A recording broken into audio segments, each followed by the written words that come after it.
اللهم صل على محمد وعلى آل محمد كما صليت على إبراهيم وعلى آل إبراهيم إنك حميد مجيد.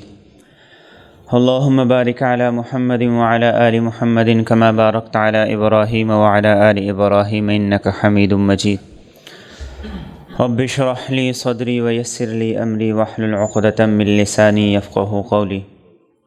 قال الله تبارك وتعالى في القرآن المجيد والفرقان الحميد: اعوذ باللہ من الشیطان الرجیم بسم اللہ الرحمن الرحیم ام یحسدون الناس علی ما آتاہم اللہ من فضلہ فقد آتینا آل ابراہیم الکتاب والحکمت وآتیناہم ملکا عظیما.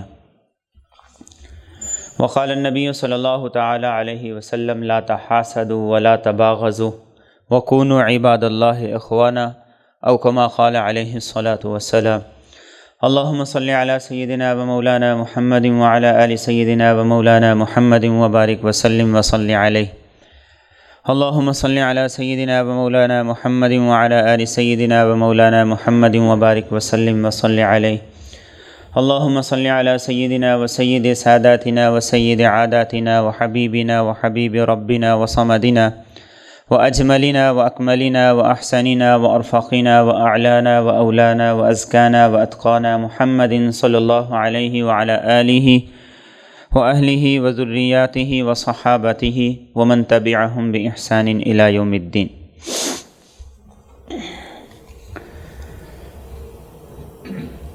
اللہ رب العزت نے جس وقت انسان دنیا میں نہیں آیا تھا کچھ فیصلے اس کے لیے کر دیے تھے. اللہ کے پیارے حبیب صلی اللہ علیہ وسلم یہ فرماتے ہیں کہ وہ فرشتہ جو انسان کی تخلیق کے مراحل میں اس پہ اللہ کی طرف سے مقرر ہوتا ہے، اور ہر انسان کی تخلیق کے وقت ان مراحل سے جب انسان گزر رہا ہوتا ہے ایک فرشتہ مقرر ہوتا ہے. اللہ کی اپنے بندے سے محبت دیکھیے، اللہ کا اپنے بندے سے پیار دیکھیے، اس کا اپنے بندوں کے لیے اہتمام دیکھیے. فرشتے کے بغیر بھی اللہ سب کچھ کر سکتا ہے، لیکن یہ اہتمام ہے انسان کے لیے، اپنے بندے کے لیے. تو وہ ہر مرحلے پر اللہ رب العزت کو رپورٹ پیش کرتا ہے. پھر جب ایک مرحلہ آتا ہے تو وہ اللہ سے یہ سوال کرتا ہے: یا ربی اذکر ام انثی، اے اللہ یہ بتائیے کہ یہ لڑکا ہوگا یا لڑکی. اللہ بتاتے ہیں کہ یہ لڑکا ہوگا یا لڑکی. پھر وہ اللہ سے سوال کرتا ہے: یا ربی اسوی اسوی ام غیر اسوی، کہ اللہ یہ بتائیے کہ اس کے اعضاء، اس کے جسمانی حصے، باڈی پارٹس یہ پورے کے پورے ہوں گے یا کچھ کمی بیشی ہوگی. اللہ بتاتے ہیں کہ یہ ایسے ہوگا.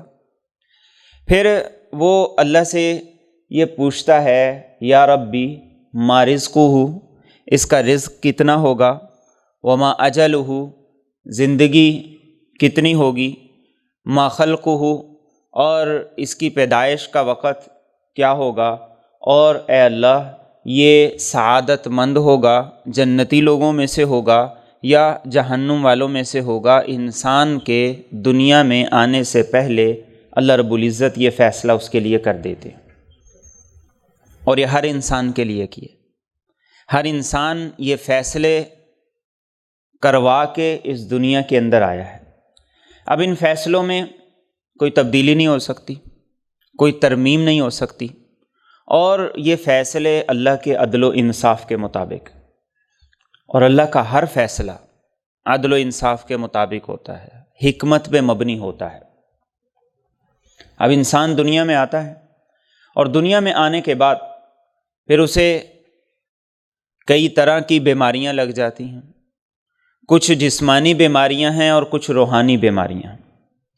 ان روحانی بیماریوں میں سے جو سب سے بڑی بیماری اور جس کا علاج سب سے مشکل ہے، اور یہ وہ بیماری ہے جس سے کوئی بھی مستثنا نہیں، ہر ایک کے اندر یہ بیماری ہوتی، کسی کے اندر تھوڑی، کسی کے اندر زیادہ. ہر انسان کے اندر یہ بیماری ہوتی ہے، اور وہ بیماری کیا ہے؟ حسد کی بیماری۔ ہر انسان یہ بیماری لے کے پیدا ہوتا ہے، اسی بیماری کے جراثیم اس کے اندر ہوتے ہیں۔ آپ بچوں کو دیکھیں، گھر کے اندر بہن بھائی ہوتے ہیں، لیکن ایک کا کھلونا دوسرا لے لے تو وہ چیختا چلاتا ہے، حالانکہ جس وقت دوسرے نے اس کا کھلونا لیا نہ وہ کھیل رہا تھا، نہ وہ اس کے پاس تھا، نہ اس نے اس سے چھینا ہے، لیکن کیا ہوتا ہے کہ وہ جیسے ہی یہ دیکھتا ہے کہ اس نے میرا کھلونا لے لیا ہے تو وہ چیخنے چلانے لگتا ہے جب تک اسے واپس نہ دلوا دیا جائے۔ یہ اشارہ ہے اس بات کی طرف کہ حسد پیدائش کے ساتھ ہی انسان کے اندر ہوتا ہے، بچپن سے ہوتا ہے، لیکن یہ اللہ کا فضل ہوتا ہے، یہ اللہ کا کرم ہوتا ہے، کون اس پہ قابو پا لیتا ہے، کس کو حالات اور مواقع ایسے میسر آتے ہیں کہ وہ اس بیماری سے مقابلہ کر جاتا ہے، اور کون ایسا ہوتا ہے کہ جو اس بیماری سے مقابلہ نہیں کر پاتا۔ اور یہ حسد کس لیے ہوتا ہے؟ صرف دنیا کے لیے، دنیا کے پیچھے۔ اللہ کے رسول صلی اللہ علیہ وسلم نے ارشاد فرمایا کہ ایک دور ایسا آئے گا جس وقت حضرت عیسیٰ علیہ السلام اس دنیا میں دوبارہ تشریف لائیں گے قرب قیامت سے پہلے، اور آپ نے قسم کھا کے یہ بات ارشاد فرمائی کہ اللہ کی قسم، ابن مریم یعنی حضرت عیسیٰ علیہ السلام ضرور اس زمین پہ اتریں گے، عادل بن کے آئیں گے، انصاف کریں گے، صلیب کو توڑیں گے، خنزیر کو قتل کریں گے، اور غیر مسلموں پر جزیہ ٹیکس مقرر کریں گے، اور فرمایا کہ اتنی مالی فراوانی ہوگی، اتنا پیسہ ہوگا کہ قیمتی اونٹنیوں کو لوگ بیکار چھوڑ دیں گے، کوئی اسے نہیں لے گا۔ کوئی آدمی بہت زیادہ سونا لے کے گلی کے اندر آواز لگائے گا، کوئی مستحق ہے تو وہ لے لے، لیکن کوئی لینے والا نہیں ہوگا، اتنی فراوانی ہوگی۔ اور جب یہ اتنی فراوانی ہوگی تو نہ کسی کو کسی سے حسد ہوگا، نہ کسی کو کسی سے اختلاف ہوگا، نہ شکایت ہوگی، اس لیے کہ حسد، اختلاف اور شکایت اس کی وجہ کیا تھی؟ دنیا کی تنگی۔ حسد یہی تو ہے کہ یہ نعمت اس کے پاس ہے، مجھے مل جائے، اسی کو حسد کہتے ہیں۔ یہ نعمت اس کے پاس ہے، اس سے چھین جائے۔ یہ دو درجے ہوتے ہیں، ایک آدمی کہتا ہے اس سے چھین جائے، مجھے ملے یا نہ ملے، یہ حسد کی بدترین صورت ہے۔ لیکن ایک کہتا ہے کہ اس کے پاس جو نعمت ہے وہ مجھے مل جائے، تو یہ حسد کی ایک صورت ہے۔ قرآن کریم نے کہا کہ یہ کسی مومن کے اندر ہو، یہ ہو ہی نہیں سکتا۔ اللہ کے رسول صلی اللہ علیہ وسلم نے ارشاد فرمایا کہ ایمان اور حسد ایک دل میں جمع نہیں ہو سکتے۔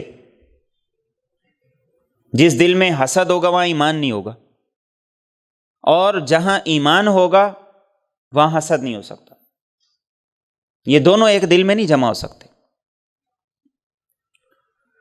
اور یہ حسد صرف دنیا کے معاملے میں، آخرت کے معاملے میں کوئی حسد نہیں۔ جنت اللہ کی بڑی وسیع ہے، اللہ تو خود کہتے ہیں فاستبقوا الخیرات، نیکیوں کے معاملے میں ایک دوسرے سے مقابلہ کرو، آگے بڑھنے کی کوشش کرو۔ وفی ذلک فلیتنافس المتنافسون، جسے مقابلہ کرنا ہے بہت کھلا میدان ہے، لگاؤ دوڑ، کون آگے نکلتا ہے۔ سابقوا الی مغفرۃ من ربکم وجنۃ عرضھا کعرض السماء والارض، فرمایا اس جنت کے لیے دوڑ لگاؤ، اس جنت کے لیے مقابلہ کرو، اس جنت کے حصول کے لیے ایک دوسرے سے آگے نکلنے کی کوشش کرو کہ جس کی چوڑائی آسمان اور زمین سے زیادہ ہے۔ اعدت للمتقین، جو متقی لوگوں کے لیے بنائی گئی۔ تو جنت، آخرت، اس میں کوئی حسد نہیں، بلکہ فرمایا اس میں ایک دوسرے سے آگے نکلو، اس میں مقابلہ کرو۔ اور اللہ کے رسول صلی اللہ علیہ وسلم نے ارشاد فرمایا اگر کسی کو حسد کرنا ہی ہے تو پھر دو قسم کے لوگوں کے بارے میں حسد کر، رجل آتاہ اللہ مالا فہو یہلکہ فی الحق، ایک وہ آدمی جس کو اللہ نے پیسہ دیا اور وہ بغیر سوچے سمجھے مال کی محبت اپنے دل سے نکال کے اسے بے دریغ اللہ کے راستے میں خرچ کرتا ہے، لٹاتا ہے۔ آپ نے فرمایا کہ یہ آدمی رشک کے قابل ہے، کہ تم یہ کہو کہ میرے پاس بھی اتنا پیسہ ہو اور میں اللہ کے راستے میں اسی طرح لٹاؤں جیسے یہ لٹاتا ہے، ایسے ہی خرچ کروں جیسے یہ خرچ کرتا ہے۔ آپ نے فرمایا یہ آدمی قابل رشک ہے۔ اور فرمایا کہ ایک وہ شخص کہ جسے اللہ رب العزت نے قرآن کی نعمت عطا کی، اس کے پاس قرآن کی دولت ہے اور وہ اسے دن اور رات پڑھتا ہے، تلاوت کرتا ہے۔ آپ نے فرمایا کہ ایسا آدمی قابل رشک ہے، اس آدمی جیسی نعمت ملنے کی تمنا کرو کہ کاش کہ میں بھی اس جیسا قرآن پڑھوں، اس کی طرح قرآن کو سمجھوں، میرے دل میں بھی قرآن کی محبت اس جیسی ہو۔ آپ نے فرمایا ان دو کے علاوہ کسی کے بارے میں یہ تمنا رکھنا کہ جیسے اس کے پاس ہے مجھے بھی ملے، فرمایا ٹھیک نہیں، یہ حسد ہے۔ اور قرآن نے واضح طور پہ منع کیا، وَلَا تَتَمَنَّوْا مَا فَضَّلَ اللَّهُ بِهِ بَعْضَكُمْ عَلَى بَعْضٍ،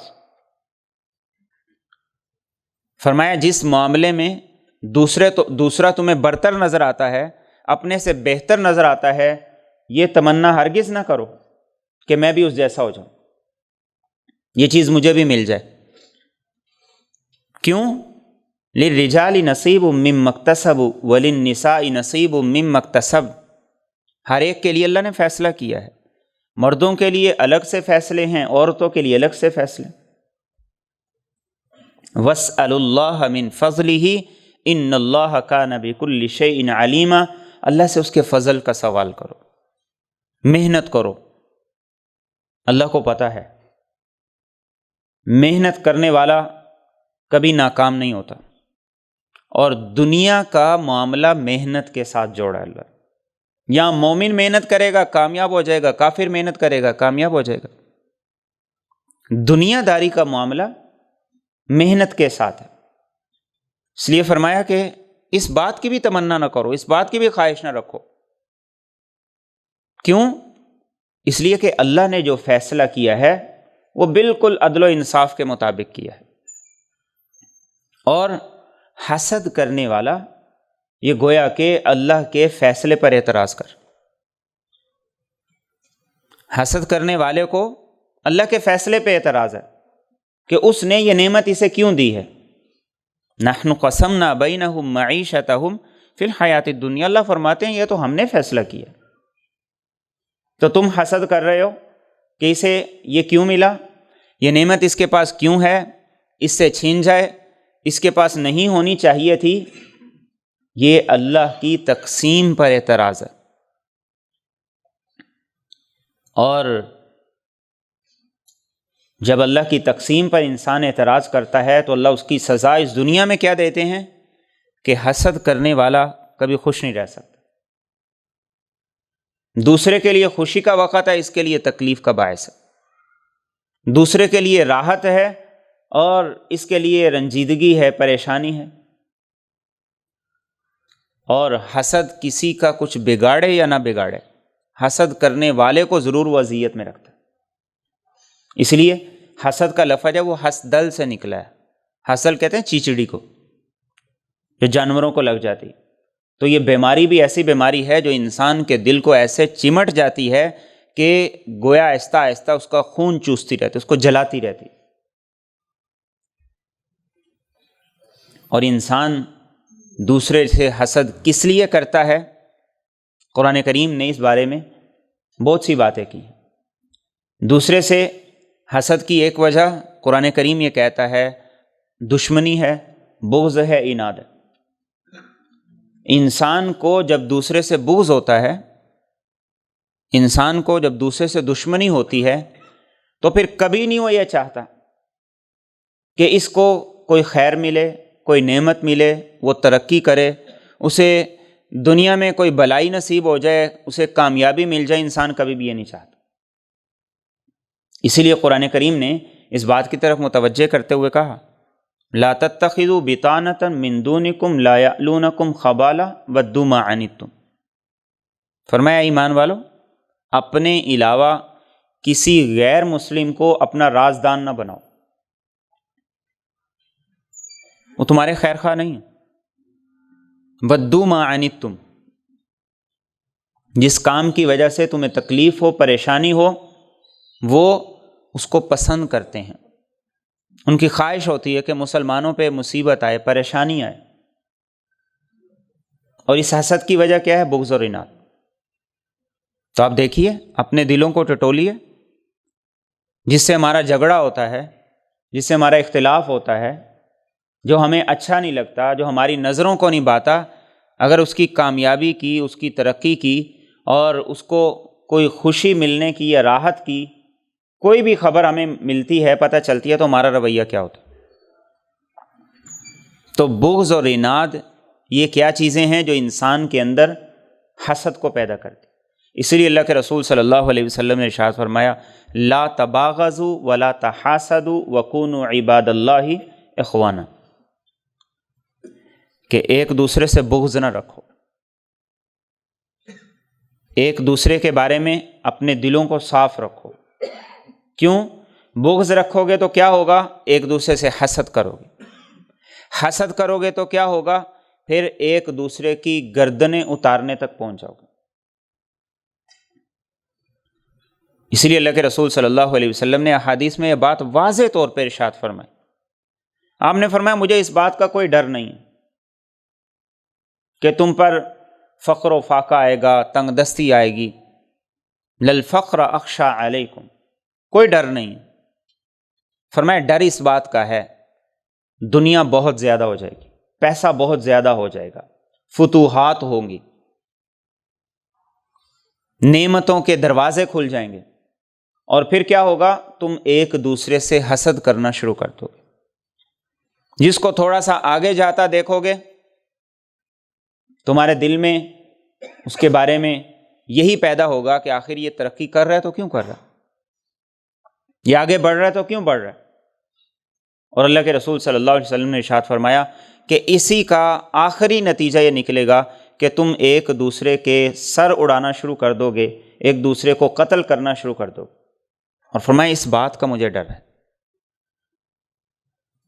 تو اس لیے پہلی چیز جو انسان کے اندر حسد پیدا کرتی ہے وہ بغض اور عداوت ہے۔ اپنے دلوں کو دوسروں کے بارے میں صاف کریں۔ جب دلوں سے دوسرے کی عداوت نکلے گی، بغض نکلے گا، تو حسد خود بخود ختم ہو جائے گا۔ اور اگر بغض ہوگا تو انسان کبھی بھی یہ نہیں چاہتا کہ اس کا دشمن خوشحال رہے، اس کا دشمن تندرست و توانا رہے، اس کے دشمن کو کامیابی ملے، انسان کبھی بھی نہیں چاہے۔ قرآن کریم نے پہلی وجہ حسد کی یہ بیان کی۔ دوسری مثال جو قرآن کریم نے حسد کی بیان کی ہے وہ ہے یوسف علیہ السلام کے بھائیوں کا حضرت یوسف سے حسد۔ یہ حسد کس بنیاد پہ تھا؟ کہ ہر ایک کی خواہش کیا تھی؟ کہ باپ کی زیادہ سے زیادہ توجہ مجھے ملے۔ بھائی یہ چاہتے تھے کہ توجہ زیادہ ہمیں ملے، اور یعقوب علیہ السلام بطور پیغمبر کے ان کی سب کے ساتھ برابری تھی۔ یہ اللہ کی طرف سے ہوتا ہے، یہ ایک غیر اختیاری چیز ہے کہ اولاد میں سے کسی سے انسان کو زیادہ محبت ہوتی، لیکن دین نے ہمیں اس بات کی تعلیم دی ہے کہ دل کا معاملہ وہ اللہ کے ہاتھ میں ہے، اس میں تو کوئی اختیار نہیں ہے۔ لیکن ظاہری اسباب کی حد تک، دنیا کے اسباب کی حد تک تمہاری یہ کوشش ہونی چاہیے کہ اولاد میں برابری کرو۔ ظاہری میں برابری کرنا تمہاری ذمہ داری ہے، دل تمہارے اختیار میں نہیں ہے، تم اس کے مکلف بھی نہیں ہو۔ اب جب انہوں نے دیکھا اذ قالوا لیوسف واخوہ احب الی ابینا منا ونحن عصبہ، کہا ہم اتنے زیادہ ہیں، ہمارے باپ کا رجحان وہ ہمارے بھائی یوسف کی طرف ہے اور اس کے ساتھ بنیامین کی طرف ہے۔ ان ابانا لفی ضلال مبین، ہمارا باپ تو غلط راستے پہ۔ اب یہ حسد پیدا ہوا، وجہ کیا ہوئی حسد پیدا ہونے کی؟ ہدف ایک تھا، ایک نے پہلے حاصل کر لیا، ایک کو مل گیا اور دوسرے کو نہیں ملا۔ اب سازش شروع کی، اور سازش کرتے کرتے یہاں تک پہنچے اقتلوا یوسف او اطرحوہ ارضا یخل لکم وجہ ابیکم، قتل کر دو اس کو، یا اسے ایسی جگہ پہ جا کے چھوڑ آؤ کہ واپسی کا کوئی امکان نہ ہو، یخل لکم وجہ ابیکم، تمہارا باپ تمہاری طرف توجہ کرے گا۔ قرآن کریم نے یہ سارا واقعہ بیان کیا، لیکن اس پورے واقعے سے قرآن کریم نے یہی بتایا، انہوں نے یوسف علیہ السلام کو راستے سے ہٹانے کی پوری کوشش کی، سب کچھ کر لیا، لیکن باپ کی توجہ اور محبت پھر بھی حاصل نہ کر سکے۔ کیوں؟ اس لیے کہ اس توجہ کے معاملے میں باپ بالکل غیر اختیاری تھا، باپ کا تو کوئی اختیار ہی نہیں تھا، بلکہ یوسف علیہ السلام کو جب انہوں نے راستے سے ہٹانے کے لیے ساری سازش رچا لی، تو بجائے اس کے کہ وہ توجہ کم ہوتی، وہ توجہ اور زیادہ بڑھ گئی، تو بھائیوں کا مقصد پھر بھی حاصل نہیں ہوا۔ اور حسد کی یہ بدترین صورت ہے کہ انسان حسد میں آ کے دوسرے کو نقصان پہنچانے کے لیے جو ہو سکتا ہے وہ کرنے کی کوشش کرتے، یہ حسد کا آخری درجہ ہے۔ اسی لیے اللہ کے رسول صلی اللہ علیہ وسلم نے یہ بات ارشاد فرمایا کہ حسد نیکیوں کو ایسے کھا جاتا ہے جیسے آگ لکڑیوں کو کھا جاتی، کوئی ایک نیکی بھی اس کے ساتھ باقی نہیں رہتی، یہ ساری نیکیوں کو جلا کے ان کا بیڑا غرق کر دیتا۔ تو یہ حسد کی دوسری وجہ ہے۔ ایسے ہی قرآن کریم نے حسد کی ایک اور وجہ جو بیان کی، وہ یہ کہ کوئی شخص جسے آپ اپنے سے ہلکا سمجھتے ہیں، وہ آپ کا ماتحت ہے، اور وہ آپ سے جونیئر رہا ہے اسکول میں، کالج میں، یا کسی بھی وجہ سے وہ آپ سے پیچھے تھا، لیکن اسے کوئی نعمت مل گئی، اسے کوئی کامیابی مل گئی، تو انسان کیا کرتا ہے، صرف اس وجہ سے کہ یہ تو میرے ماتحت تھا، یہ تو میرا جونیئر تھا، یہ تو میرا ملازم تھا، اور انسان اس وجہ سے حسد میں مبتلا ہو جاتا ہے کہ آخر یہ میرے سے آگے کیوں نکلا۔ اللہ کے رسول صلی اللہ علیہ وسلم کے صحابہ سے مشرکین کا جو حسد تھا اس کی بنیادی وجہ یہی تھی، اور وہ یہی کہتے تھے اہؤلاء من اللہ علیہم من بیننا، کہ اللہ کو اگر احسان کرنا تھا، یہ دین اور یہ نعمت عطا کرنی تھی، تو یہی تھے، یہ ملازم تھے ہمارے، یہ غلام تھے ہمارے، یہ ماتحت تھے ہمارے، تو آخر ان کو ایمان کی نعمت ملی تو کیوں ملی؟ اس بنیاد پہ حسد شروع ہو گئی۔ آج یہ چیز ہم اپنے معاشروں میں بھی دیکھیں، محنت کرنے والا ترقی کر جاتا ہے، ہم اسے حسد کرتے ہیں، ملازم ترقی کر جاتا ہے، اس کی پروموشن ہو جاتی ہے، وہ اپنا کاروبار شروع کر لیتا ہے، ہم اسے حسد کرتے ہیں، اور ساری زندگی پھر اسی حسد میں جلتے رہتے ہیں، بجائے اس کے کہ انسان محنت کرے، کوشش کرے، دوسروں کی کامیابی کو ایکسیپٹ کرے، قبول کرے، لیکن انسان حسد میں مبتلا ہو جاتا۔ ایسے ہی قرآن کریم نے جو حسد کی وجوہات بتائی ہیں، ان میں سے ایک وجہ یہ ہے کہ انسان کسی بھی معاملے میں وہ یہ سمجھتا ہے کہ اس چیز کا، اس سیٹ کا، اس نعمت کا، اس کامیابی کا حقدار میں ہوں، اور وہ کامیابی کسی اور کو مل جاتی، تو جسے ملتی ہے اس سے حسد شروع ہو جاتا۔ اللہ کے رسول صلی اللہ علیہ وسلم سے جو حسد تھا وہ اسی وجہ سے تھا، اور واضح طور پہ وہ یہ کہا کرتے تھے، قرآن کریم نے اس کا تذکرہ کیا، لولا نزل ھذا القرآن علی رجل من القریتین عظیم، وہ کہتے تھے کہ یہ قرآن اگر نازل ہونا تھا تو مکہ کے کسی سردار پہ نازل ہوتا یا طائف کے کسی سردار پہ نازل ہوتا، اس لیے کہ ساری خصوصیات، ساری کوالٹیاں تو ہمارے اندر تھی۔ سردار ہم ہیں، پیسہ ہمارے پاس ہے، لوگ ہماری سنتے ہیں، لوگ ہمارے پیچھے چلتے ہیں، ہماری بات کو کوئی نہ نہیں کرتا، تو یہ ہمیں ملنی چاہیے تھی۔ قرآن کریم نے اس کے جواب میں کہا اہم یقسمون رحمت ربک، کہ آپ کے رب کی رحمت کی تقسیم یہ ان کے ہاتھ میں ہے یا رب کے ہاتھ میں ہے؟ تو اگر وہ رب کے ہاتھ میں ہے، اس نے فیصلہ کیا ہے، تو تم کیوں اعتراض کرتے؟ تم اس کے فیصلے کو قبول کرو، تم اس کے فیصلے پہ راضی رہو۔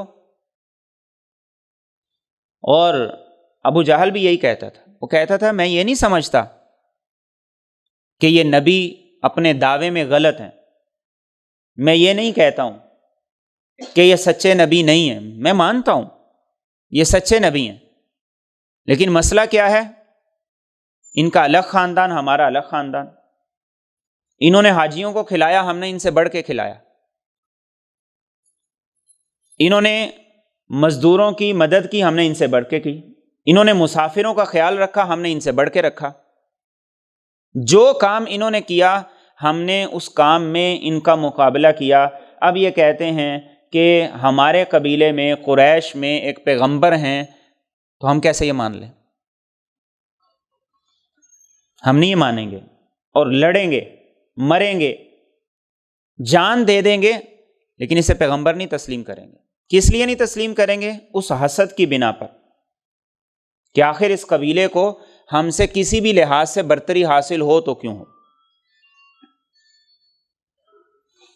اور مرا، قتل ہوا، اور اسی حسد اور نخوت اور تکبر کی بنیاد پر مرتے دم تک اس کا حسد اور اس کی آگ میں جو جل رہا تھا وہ کم نہیں ہوئی، بلکہ عبداللہ بن مسعود رضی اللہ تعالیٰ عنہ جس وقت اس کا سر کاٹنے کے لیے گئے تو اس نے کہا کہ میرا سر میرے دڑ کے پاس سے کاٹنا، تاکہ جب کٹے ہوئے سر رکھے ہوں تو پتہ لگے کہ ایک سردار کا سر سب سے اونچا پڑا ہو۔ حسد اتنی بری چیز ہے، اسی لیے اللہ کے رسول صلی اللہ علیہ وسلم نے ارشاد فرمایا تھا کہ میری امت کا جو فرعون ہے یہ موسیٰ علیہ السلام کے فرعون سے بھی زیادہ بدتر تھا۔ اس نے تو 2 غوطے کھائے اور اس نے کہا کہ میں موسیٰ علیہ السلام پر، بنی اسرائیل کے رب پر ایمان رکھتا ہوں، مان گیا۔ میری امت کا فرعون وہ تھا جو مرتے ہوئے بھی یہ کہہ رہا تھا کہ مجھے افسوس اور کوئی نہیں ہے، لیکن افسوس اس بات کا ہے کہ ایک چرواہے کا بیٹا میرا سر کاٹنے کے لیے آیا، کاش کہ کوئی سردار میرا سر کاٹنے آتا۔ حسد اتنی بری چیز کہ انسان کے اندر سے وہ ساری کی ساری خوبیوں کو نکال کر انسان کو ساری زندگی کے لیے کڑتا ہوا، جلتا ہوا، اور ساری زندگی کے لیے دوسرے کے نقصان کے سوچنے پر لگا دیتے۔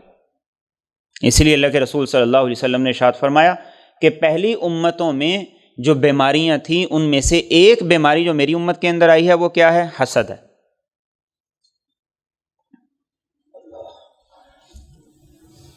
تو قرآن کریم نے حسد کی ایک وجہ یہ بھی بیان کی ہے۔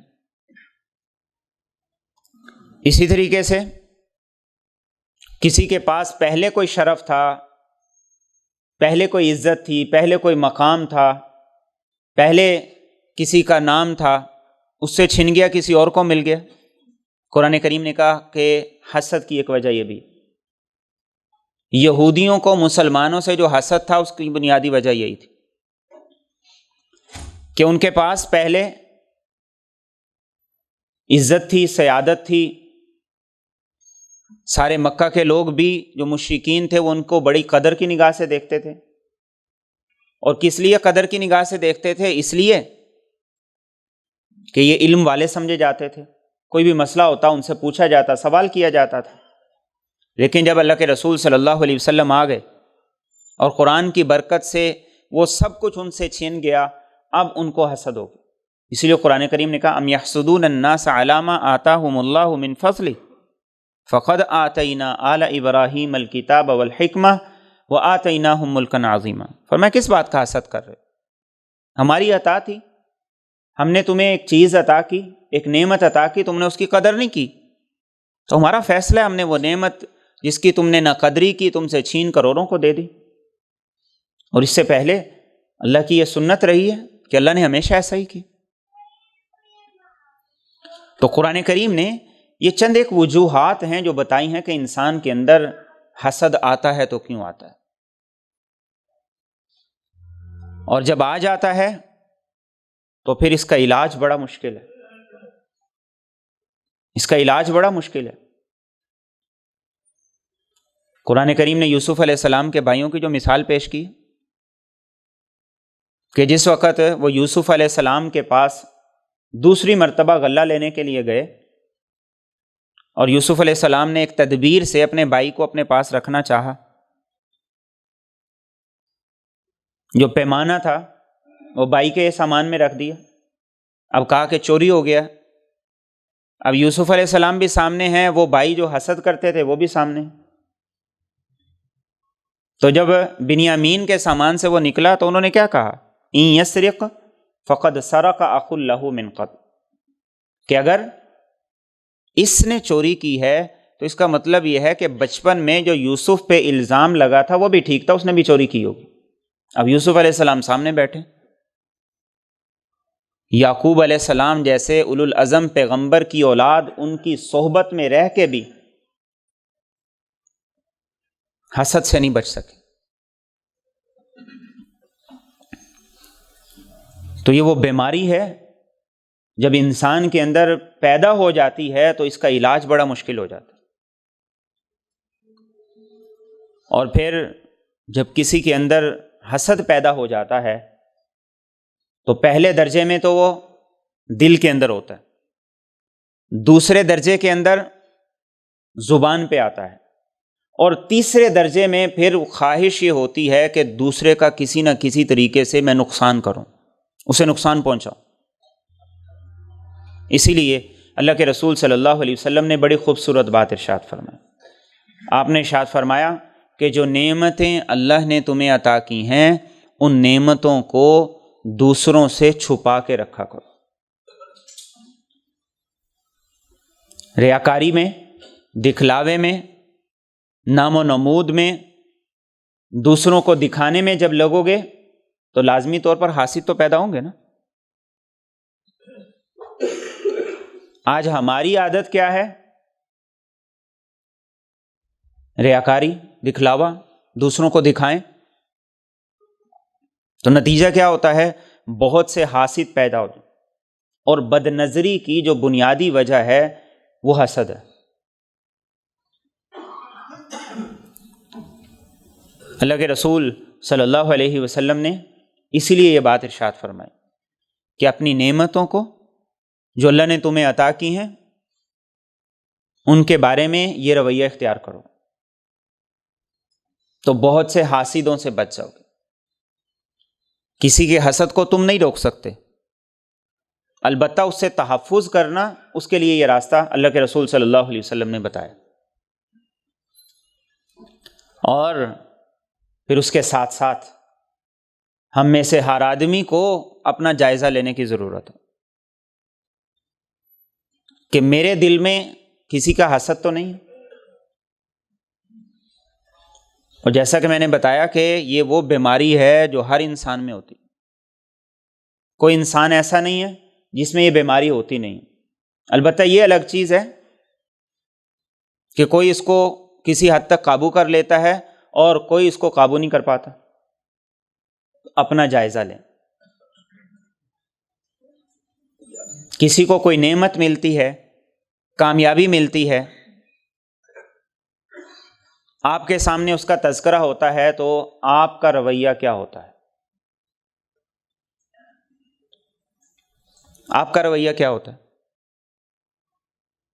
اگر تو آپ کا رویہ یہ ہے، آپ کا دل خوش ہوتا ہے، آپ اس کے لیے دعا کرتے ہیں، آپ اس کی کامیابی پہ خوشی کا اظہار کرتے ہیں، تو اس کا مطلب یہ ہے کہ آپ کو اس سے حسد نہیں ہے۔ اور اگر کسی کی کامیابی اور کسی کی خوشی پر آپ کی مسکراہٹ پھیکی پڑ جاتی، آپ کے دل کے اندر گھٹن پیدا ہونے لگتی ہے اور آپ اس کی خوبیوں کے سننے کے بعد اس کی برائیاں شروع کر دیتے ہیں، تو اس کا مطلب یہ ہے کہ آپ اس سے حسد کرتے ہیں، آپ اس کے معاملے میں حسد میں مبتلا ہیں۔ کسی کی خوبی کو، کسی کی کامیابی کو سن کر اگر آپ بات کو موڑنے کی کوشش کرتے ہیں، اسے سراہتے نہیں ہیں، اس کی تعریف نہیں کرتے ہیں، تو اس کا مطلب یہ ہے کہ آپ اس سے حسد میں مبتلا ہیں۔ اللہ کے رسول صلی اللہ علیہ وسلم نے تو ہمیں اس بات کا حکم دیا ہے کہ لوگوں کی تعریف کرو۔ ہم کیا کہتے ہیں؟ ہم کہتے ہیں کہ کسی کی منہ پہ تعریف نہیں کرنی چاہیے۔ اس سے بڑی تعریف کیا ہو کہ ابو بکر تو جنتی ہے، اس سے بڑی کوئی تعریف ہو سکتی؟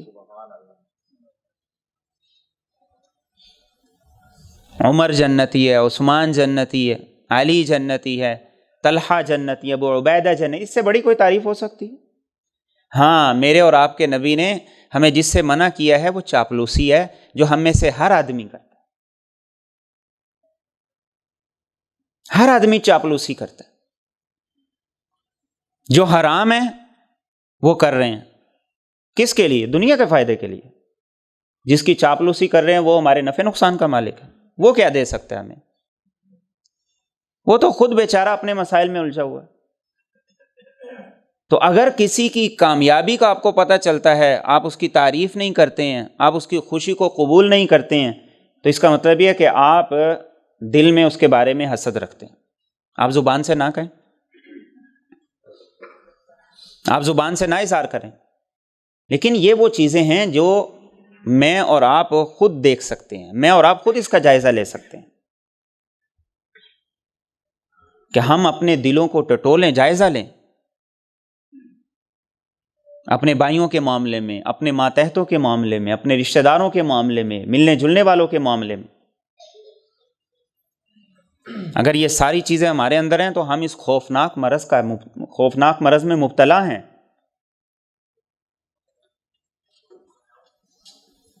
ہمارا رویہ کیا ہونا چاہیے؟ ہم اللہ سے اور دعا کریں اور دل کی وسعت کے ساتھ، جس رب نے اسے دیا ہے وہ اسے اور دے، جس نے اسے یہ کامیابی نعمت عطا کی ہے وہ اس میں اور اس کے لیے برکت عطا کرے، بجائے اس کے کہ ہم سننا ہی گوارا نہ کریں، ہم اس کے عیبوں کا تذکرہ کریں، اس کے ماضی کو کھول کے بیٹھ جائیں کہ ہمیں پتہ ہے یہ کیا تھا اور کیسے تھا۔ اور یہی ایک بنیادی وجہ ہے کہ آج معاشرے میں جو ترقی کرتا ہے، جو آگے نکلتا ہے، ہم میں سے ہر آدمی کسی نہ کسی طریقے سے اس کی ٹانگیں کھینچنے کی کوشش کرتا۔ تو اس لیے اللہ کے رسول صلی اللہ علیہ وسلم نے ارشاد فرمایا، بڑی خوبصورت حدیث ہے، آپ نے ارشاد فرمایا کہ میری امت کے ابدال، میری امت کے بڑے بڑے نیک لوگ، وہ جنت میں نہ تو زیادہ نمازیں پڑھنے کی وجہ سے جائیں گے، نہ زیادہ روزے رکھنے کی وجہ سے جائیں گے، نہ زیادہ حج اور عمرے کی وجہ سے جائیں گے۔ میری امت کے ابدال جو سب سے زیادہ جنت میں جائیں گے، فرمایا 3 وجہ سے جائیں گے۔ ایک، دل کی سخاوت کی وجہ سے۔ دل کی سخاوت، دل کی سخاوت کیا ہے؟ آپ کا دل ہر ایک کے لیے وسیع ہو، آپ کے دل میں کسی کے بارے میں میل نہ ہو، بغض نہ ہو، صاف ہو، ایک یہ وجہ ہے۔ اور دوسرا آپ نے ارشاد فرمایا اللہ کی رحمت کی وجہ سے، کہ جب ان کے اندر اللہ کی رحمت آئے گی تو اس وجہ سے وہ جنت میں جائیں گے۔ اور تیسرا آپ نے فرمایا سلامت الصدور، جس کا دل جتنا صاف ہوگا وہ اتنا ہی زیادہ جنت کا حقدار ہے۔ ہم نے دین کو نماز روزے تک محدود کر دی، ایک نمازی نماز پڑھتا ہے لیکن وہ اپنی ساتھ دکان والے سے حسد کرتا ہے کہ اس نے دکان کیوں بنا لی، میرے ساتھ ہی کیوں بنا لی، میرے سامنے کیوں بنا لی۔ رازق اللہ ہے، اللہ نے یہ فیصلہ تمہارے لیے کر کے اسے بھیجا، اللہ نے رزق کا فیصلہ کر کے تمہارے لیے بھی اور اس کے لیے بھی دنیا میں تمہیں بھیجا ہے۔ سلامت الصدور۔ تو ہم نے دین کو ان 2-3 چیزوں میں محدود کر دیا ہے۔ دین کی سب سے بڑی خوبی کیا ہے؟ جو صحابہ میں سب سے زیادہ خوبی تھی، عبداللہ بن مسعود رضی اللہ تعالیٰ عنہ یہی فرماتے ہیں، کہتے ہیں صحابہ تم سے زیادہ نمازیں نہیں پڑھتے تھے، صحابہ کی نمازیں تم سے زیادہ نہیں تھی۔ صحابہ کا مقام اس وجہ سے نہیں تھا کہ وہ نمازیں زیادہ پڑھتے تھے، وہ روزے زیادہ رکھتے تھے، یہ ساری چیزیں تھیں۔ صحابہ کا مقام اس وجہ سے تھا کہ ان کے دل کے اندر کسی کا بغض نہیں تھا، کسی سے حسد نہیں تھا، کسی کا میل نہیں تھا، کسی کا کینہ نہیں تھا۔ تو اپنے دلوں کو صاف کریں۔ فرمایا جس کا دل صاف ہوگا اللہ رب العزت اسے جنت میں ضرور داخل کرے گا۔